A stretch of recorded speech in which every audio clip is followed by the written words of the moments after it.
नमस्कार, मी भाऊ तोरसेकर. तुम्ही बघत आहात प्रतिपक्ष. मित्रांनो, बुधवार 21 फेब्रुवारीला संध्याकाळी बातमी बघितली की उत्तर प्रदेशात अखेरीस काँग्रेस आणि समाजवादी पक्ष यांच्यामध्ये समेट झालेला आहे. हे दोन्ही पक्ष इंडी अलायन्स आघाडीमध्ये आधीपासूनच सहभागी होते, पण त्यांच्यात जागा वाटपावरून सुरू असलेली भांडणं संपत नव्हती किंवा संवादच होत नव्हता किंवा जो काय जागा वाटपांचा विचार चालला होता तो समोरासमोर दोन पक्षांच्या नेत्यांनी बसण्यापेक्षा माध्यमांच्या माध्यमातून, पत्रकारांच्या माध्यमातून ह्या जागा वाटपाचा संवाद किंवा सौदेबाजी चालू होती असं दिसत होतं. अखेरीस मी बोलतोय त्या दिवशी म्हणजे बुधवारी 21 फेब्रुवारीला या दोघांमध्ये समझोता झाला असं दोन्ही पक्षांच्या दुसऱ्या पातळीवरच्या नेत्यांनी एक संयुक्त पत्रकार परिषद घेऊन घोषित केलं की हां, 80 पैकी 17 जागा काँग्रेस लढवणार आणि उरलेल्या 63 जागा समाजवादी पक्ष, म्हणजे समाजवादी पक्ष अधिक कदाचित समाजवादी पक्षाबरोबर जे कोणी छोटे इतर पक्ष असतील त्यांना 63 जागा आणि काँग्रेसला 17 जागा. आता काँग्रेसला 17 जागा देणं हे खरं म्हटलं तर अखिलेश यादव, समाजवादी पक्षाचा आजचा सर्वा नेता, याचं खूप मोठं औदार्य मानावं लागेल. कारण मागल्या 2 लोकसभा निवडणुकीत कमीत कमी 5-5 जागा त्याच्या पक्षाने जिंकलेल्या आहेत. खेरीज मतांची टक्केवारी चांगली आहे. मागल्या 2 विधानसभा निवडणुकीत 50 आणि 125 इतके आमदार त्याच्या पक्षातर्फे निवडून आलेले आहेत. त्यांच्या मतांची, समाजवादी पक्षाच्या मतांची टक्केवारी शेवटची म्हणजे 2022च्या विधानसभा निवडणुकीत समाजवादी पक्षाला मतांची मिळालेली टक्केवारीसुद्धा जवळपास 30% पेक्षा अधिक आहे. त्यामुळे खरोखरच 2 नंबरचा उत्तर प्रदेशातला पक्ष म्हणून समाजवादी पक्षाकडे बघायला पाहिजे. आणि त्यामुळे मोठा हिस्सा, 63 जागांचा मोठा हिस्सा समाजवादी पक्षाला मिळाला असेल तर तो गैरलागू बिलकुल नाही. कदाचित त्यातल्या 3-4-5 जागा इतर छोट्या पक्षांना देतील. पण मुद्दा तो नाही. काँग्रेसला 17 जागा देण्याइतका काँग्रेस पक्ष आणि त्याची संघटना उत्तर प्रदेशात टक्कर देण्याला समर्थ आहे का? नसेल तर त्या 17 जागा जणू काय भाजपला निवडणुकीपूर्वी आंदण देऊन टाकल्या असा त्याचा अर्थ होतो. याचं कारण एक लक्षात घ्या. मी नेहमी सांगतो की निवडणुकीत नेत्यांनी एकत्र येणं, आघाड्या करणं वगैरे सोपं आहे, ठीक आहे. प्रश्न असा असतो की पक्ष आणि पक्षांचे नेते एकत्र आले म्हणून कार्यकर्ते एकत्र येऊन एक दिलाने आघाडीच्या उमेदवारांसाठी काम करतील का, हा सगळ्यात मोठा गहन प्रश्न असतो. आणि जरी नेते आणि कार्यकर्ते संघटनात्मक पातळीवर 2 पक्षांचे, 4 पक्षांचे एकत्र आले तरी त्यांच्या पाठीशी असलेला जो मतदार असतो तो सगळाच्या सगळा कागदावर बेरीज करावी तसं एकमेकांच्या पारड्यात पडून आघाडीचे उमेदवार विजयी होतील याची कुठलीही हमी नसते. तशी हमी असती मित्रांनो तर 2019मध्ये सुद्धा मोठा चमत्कार आपल्याला बघता आला असता. कारण कागदावर जे महागठबंधन झालेलं होतं, मायावतींचा बहुजन समाज पक्ष आणि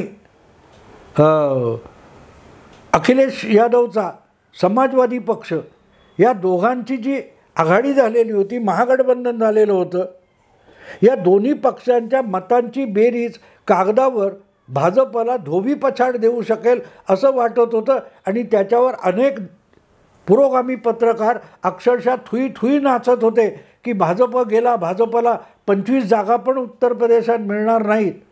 पण तरीही 71 जागांवरून भाजप 63 जागांवर आला फक्त 8 जागा कमी झाल्या महागठबंधन असतानासुद्धा. आणि त्या महागठबंधनाने 2 जागा अमेठी आणि रायबरेली या काँग्रेसला सोडलेल्या होत्या, तरीही अमेठीमध्ये राहुल गांधींचा पराभव झालेला आहे. हे मी एवढ्यासाठी सांगतो की आघाडी कागदावर करणं, नेत्यांची आणि पक्षांची आघाडी ही मतांची देवाणघेवाण करतेच असं नाही. आणि या क्षणी जर 30% अधिक मतं समाजवादी पक्षाकडे असतील तर त्यांनी अधिकाधिक जागा लढवणं आणि काँग्रेसने कमीत कमी जागा घेऊन समाजवादी पक्षाच्या उमेदवारांना ताकद देणं आवश्यक होतं. आता हे मी सांगण्याचं आणखीन एक कारण आहे मित्रांनो.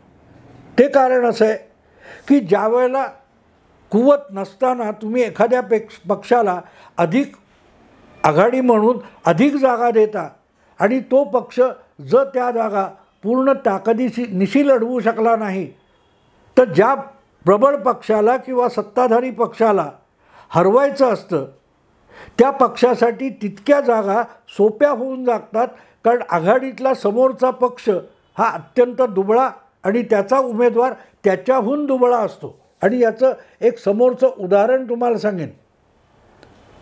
2020मध्ये मला वाटतं 2020मध्ये म्हणजे करोना काळामध्ये लॉकडाऊन असताना देशातली पहिली निवडणूक ही बिहारमध्ये झाली होती. बिहारमध्ये झालेली होती.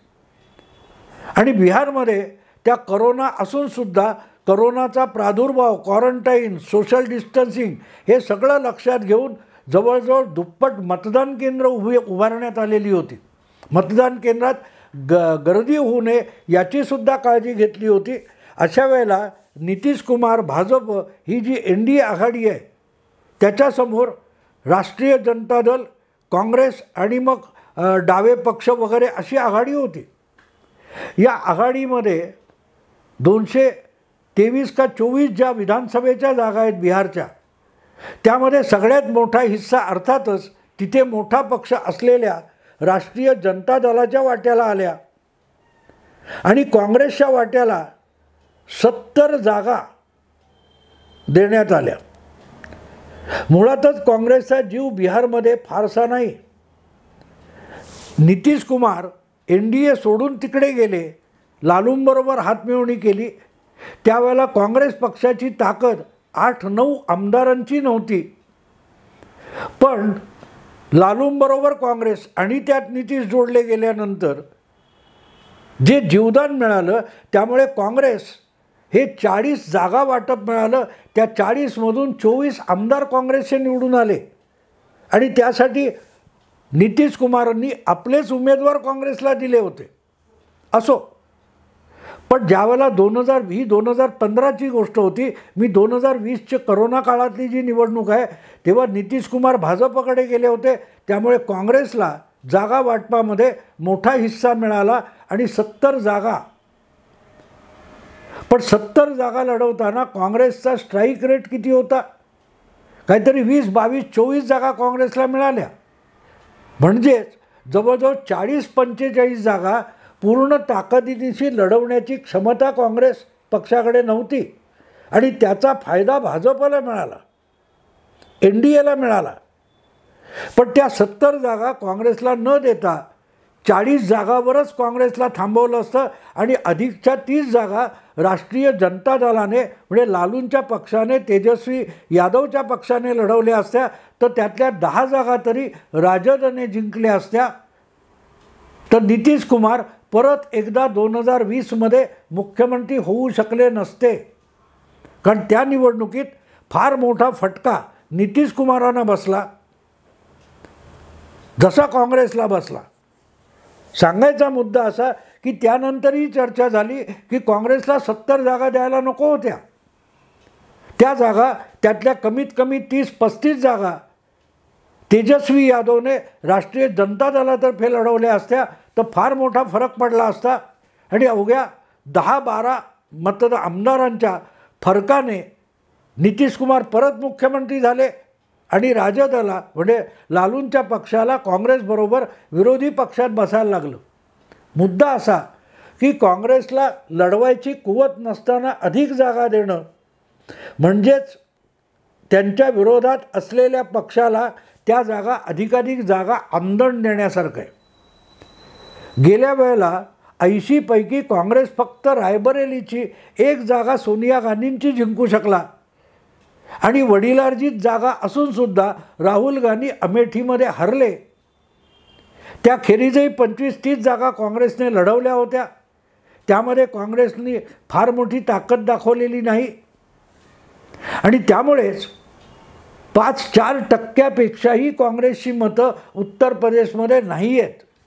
अशा वेळेला 17 जागा काँग्रेसने लढवणं याचा अर्थ त्या ठिकाणी भाजप किंवा भाजपच्या मित्र पक्षांना ती जागा आंदण देण्यासारखं आहे. 17मध्ये कमीत कमी 10-12 जागा या जागा वाटपामुळे 17 जागा ज्या काँग्रेसला दिलेल्या आहेत त्यापैकी कमीत कमी 12-13-14 जागा भाजपसाठी जिंकायला सोप्या झालेल्या, ज्याला आपल्या मराठी भाषेत आंदण देणं म्हणतात, फुकटात देऊन टाकायचं. आणि इथे फरक पडतो की परत एकदा काँग्रेस पक्षाने या जागा आंदण देऊन टाकलेल्या आहेत. आणि हे ऐकल्यावर मला धक्का बसला मित्रांनो. ही कशाच्या आधारे ही जागा वाटप केली? काँग्रेसला खुश करण्यासाठी. कदाचित असंही होईल, कदाचित अशीही शक्यता आहे की काँग्रेसचं समाधान व्हावं म्हणून अखिलेशने या जागा काँग्रेसला दिलेल्या असतील. पण व्यवहारता काँग्रेसला उमेदवारसुद्धा अखिलेश आपल्याच पक्षातले काही लोक देऊन टाकेल, काही लोक उमेदवार म्हणून देऊन टाकेल. म्हणजे ते काँग्रेसच्या नावावर खासदार म्हणून यावेत पण त्यांची निष्ठा ही समाजवादी पक्षाकडे असेल असं होतं. तुम्हाला आठवतं महाराष्ट्रात 2019च्या लोकसभा निवडणुकीत पालघरची जागा जी आहे ती भाजपने शिवसेनेला देऊन टाकली आणि तिथे जे भाजपचे खासदार होते राजेंद्र गावित हा उमेदवारसुद्धा भाजपचाच होता, तो शिवसेनेने दत्तक घेतला, आंदण घेतला.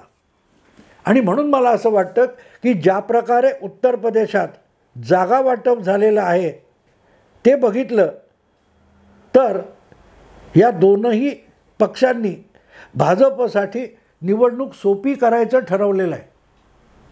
निवडणूक सोपी झाली भाजपसाठी, कारण काँग्रेसकडे आत्ताही तुम्ही साधारण 4-3 वर्षापूर्वी उत्तर प्रदेशात 1.5 वर्षापूर्वी उत्तर प्रदेशात जी विधानसभेची निवडणूक झाली त्याचे प्रभारी कोण होतं?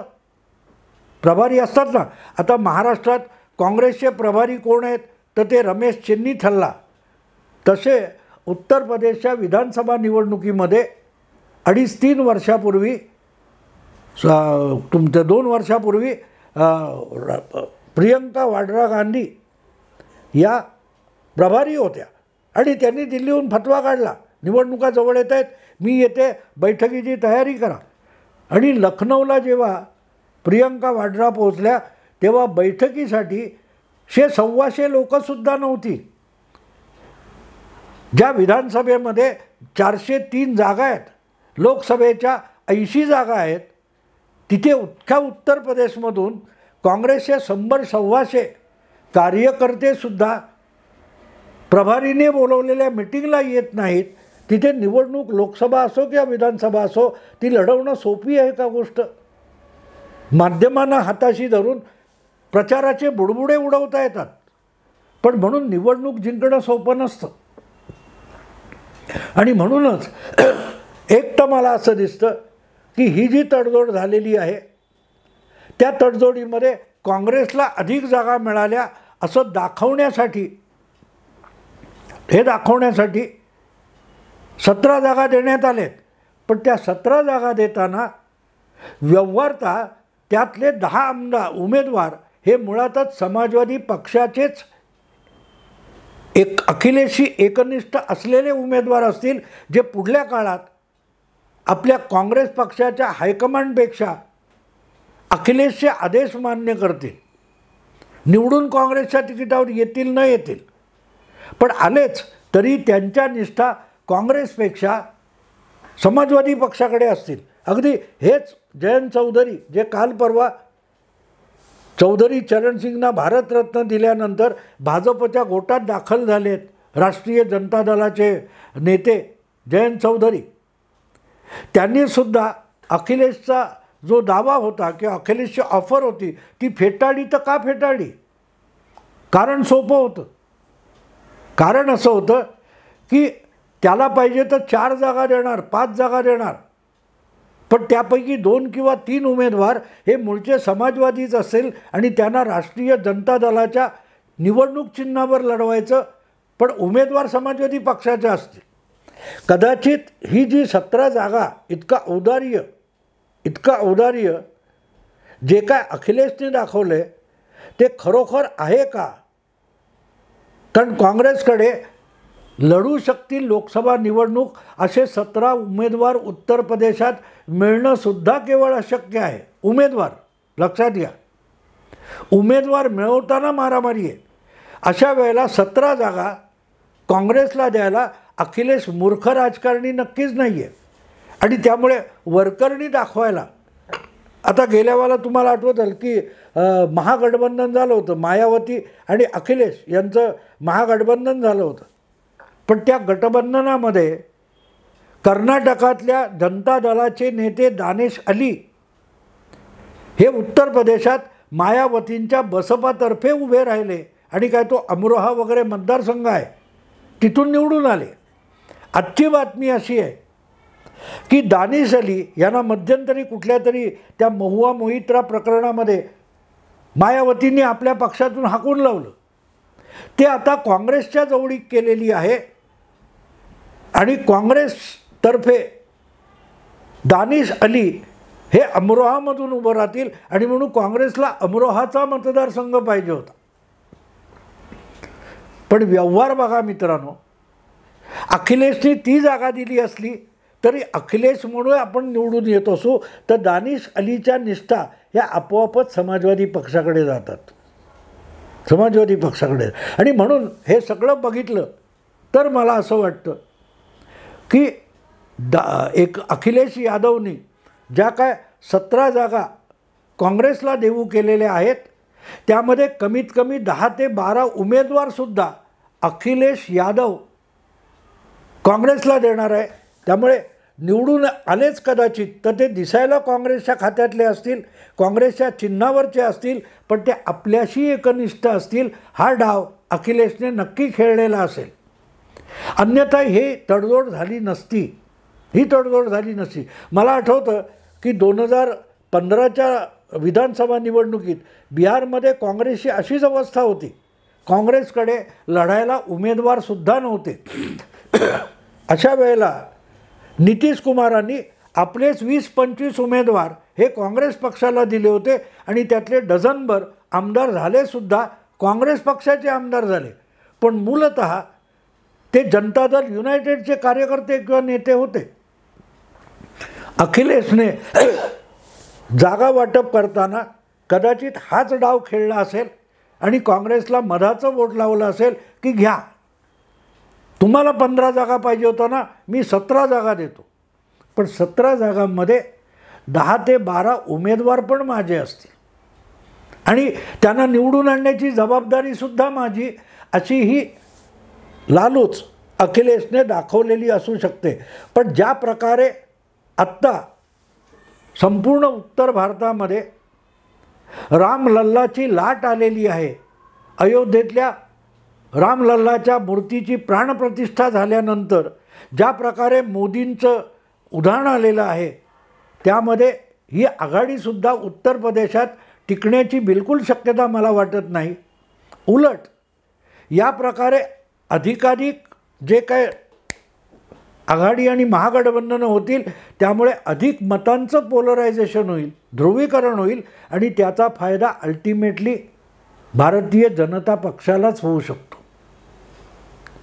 आणि म्हणून अखिलेशने जरी काँग्रेसला मधाचं बोट लावलं असलं तरी प्रत्यक्षात भारतीय जनता पक्षाला कमीत कमी 75 जागी यश मिळावं अशी बेगमीच या काँग्रेस आणि समाजवादी आघाडीने करून टाकली आहे असं म्हणायला बिलकुल हरकत नाही. मित्रांनो, आता इथेच थांबतो. आवडलं लाईक करा, शेअर करा, सबस्क्राईब करा. नमस्कार.